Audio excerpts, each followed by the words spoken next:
লুৎফে সিদ্দিকী ছিলেন, দুইটা খুব হাই লেভেল মিনিস্ট্রিয়াল লেভেলের মিটিংয়ে ছিলেন। আপনি জানেন স্পেশাল এনভয় হচ্ছেন একজন মিনিস্টার র্যাঙ্কে, উনি ওইখানে বাংলাদেশকে রিপ্রেজেন্ট করেছেন। ওই দুটার উপরে উনি আপনাদেরকে বলবেন। তাহলে প্রথমে একটু বলি, আমি তো সকালে ওনার সাথে ছিলাম ওনার বাইল্যাটারাল মিটিংয়েও।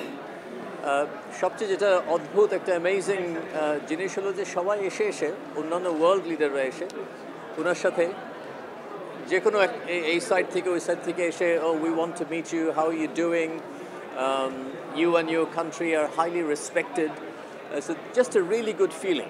যেমন আমি স্পেসিফিকলি যদি বলি, IMF-এর যিনি প্রেসিডেন্ট মিস ক্রিস্টালিনা, ওনার সাথে আমার হঠাৎ করে একটু দেখা হলো, তো উনি বললো যে Professor Yunus around, and yes, he is over there. Let me go and take me to him. I would like to meet with him. তো এইভাবে যে ইনফর্মাল মিটিংগুলো হচ্ছে, এটা the energy is very positive. Lots of respect.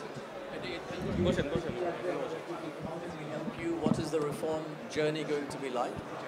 So, in terms of diplomacy, the highest level of diplomacy, that to be effective way of building relationships. But I want to register that. অনেকে মনে করে diplomacy হলো যে structurally এভাবে বসে আমরা একটা চেয়ারের সামনে ফর্মালি একটা ফটো তুলে that's it. But this real relationship building যেটা হয়েছে, যে দুইটা হাই লেভেল রাউন্ড টেবিলে ছিলাম আমি, the ministerial level round table,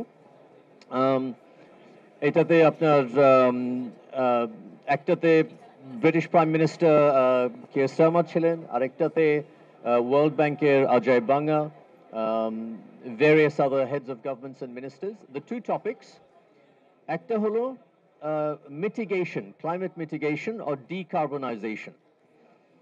এটাতে কি কি করা দরকার, ডেভেলপ দেশে কি করা দরকার, ওদের যে গ্রিন এনার্জির গ্রিড আর স্টোরেজ, গ্রিড অ্যান্ড স্টোরেজ, গ্রিডটা হলো ডিস্ট্রিবিউট করার জন্য আর স্টোরেজটা হলো স্টোর করার জন্য যখন সূর্যের আলো না থাকে না, এই দুইটা টেকনোলজির উপরে ওদের ইনভেস্ট করতে হবে। দ্যাট ওয়াজ দেয়ার মেইন গোল। আমাদের যেটা অ্যাঙ্গেল, এটা হলো যে মিটিগেশনটা খুবই দরকার, ওদেরকে মিটিগেশন করা খুব একটা দরকার, যাতে কারণ ওদের কার্বন এমিশনসের যে এফেক্টটা হয়, নেগেটিভ এফেক্টটা, ওটা আমাদের কাছে আসে। So the people who suffer the most are the ones who are responsible the least. তো আমাদের বক্তব্য ওখানে হলো যে টেকনোলজি ট্রান্সফার যত করা যেতে পারে, will be very happy to receive it. আমাদের জন্য মিটিগেশন ইম্পর্টেন্ট, যেমন ধরেন গার্মেন্টস ইন্ডাস্ট্রিতে আমাদের ফ্যাক্টরি যত গ্রিন হতে পারে, আর শুধু গার্মেন্টস ফ্যাক্টরি না, যারা টেক্সটাইল ফ্যাক্টরি, যাদের কাপড়টা নিয়ে গার্মেন্টস ম্যানুফ্যাকচার করার পর এটাকে এক্সপোর্ট করা হয় বিদেশে, এদের সবারকে যদি ওরা ডিকার্বনাইজ করতে পারে, মিটিগেশন করতে পারে, তাহলে এটাতে ওদের একটা অ্যাডভান্টেজ হবে। That trade advantage is important to us. এটা ছিল মিটিগেশন। আরেকটা ছিল entirely about climate finance. Climate finance আপনারা জানেন 2009 সালে যে কোপেনহেগেন কপ ছিল, ওখানে একটা ডিক্লারেশন ছিল যে ডেভেলপড কান্ট্রিজরা সবাই মিলে $100 বিলিয়ন ডেভেলপিং দেশ থেকে প্রত্যেক বছর ট্রান্সফার করবে। এটা এখন পর্যন্ত we have not had a single year with $100 billion. তো এই কপের একটা অবজেক্টিভ হলো they will come up with a new goal, আরও একটা হাই কোয়ান্টিটি অ্যামাউন্টের জন্য। এখানে আমাদের বক্তব্য হলো যে এটা নাম্বার ওয়ান, উই ওয়েলকাম মোর মানি, এটা তো obvious, more money is better, more quantity of money is better. আমাদের আর্গুমেন্ট হলো যে we also need better quality of money. Quality of money বলতে আমরা কি বোঝাই, যে শুধু লোন দিলে হবে না, কারণ লোনটা তো আমাদেরকে তো ফেরত দিতে হবে। তো আমরা যে ক্লাইমেট চেঞ্জ ফাইন্যান্স করতে গিয়ে এক্সট্রা লোন নিয়ে ফেলি, that's not a good outcome.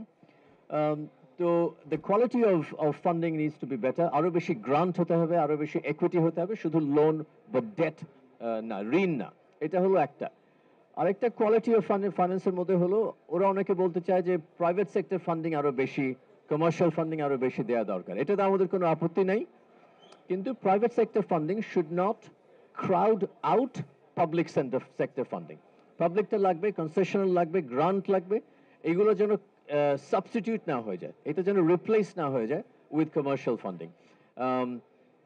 আমরা চাই যে কমার্শিয়াল যদি আসে, ইট মাল্টিপ্লাইজ, আরেকটু বেশি অ্যামাউন্টের টাকা যেন আমরা পাই, এইটা হলো আমাদের উদ্দেশ্য।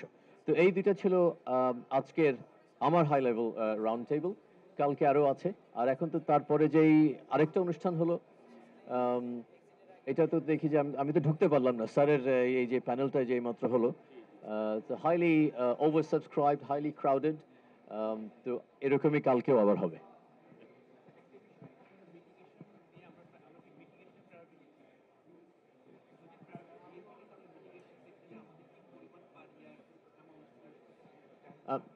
আমরা মিটিগেশন, জি জি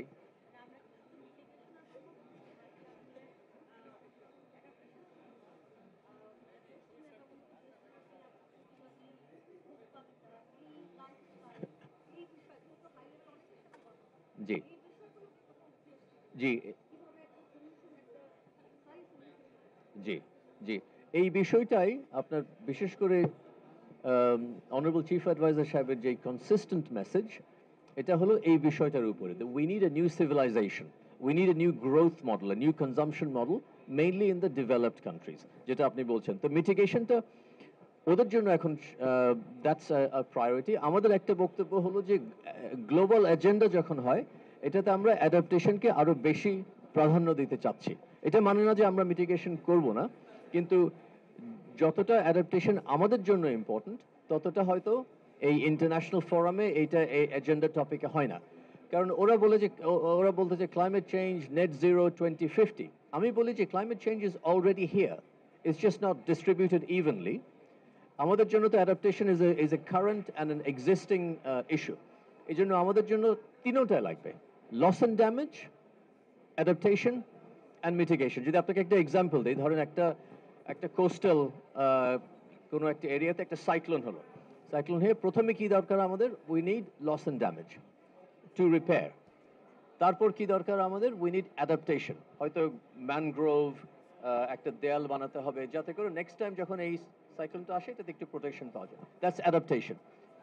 তারপরে যখন আমরা ওখানে ইলেকট্রিসিটি গ্রিডটা এবার নতুন করে ওখানে আরেকটা লাগাবো, এটা যত রিনিউয়েবল হওয়া যায় তত বেটার, দ্যাট ইজ মিটিগেশন। তাহলে একটা প্রজেক্টেই we have all three: loss and damage, adaptation, mitigation, and that's the package deal that we need. কি পরিমাণ অ্যামাউন্ট প্রয়োজন আসলে? আমাদের কি পরিমাণ?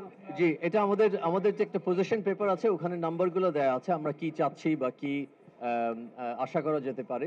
কিন্তু এই মুহূর্তে তো এটাই সবচেয়ে বড় গ্যাপ।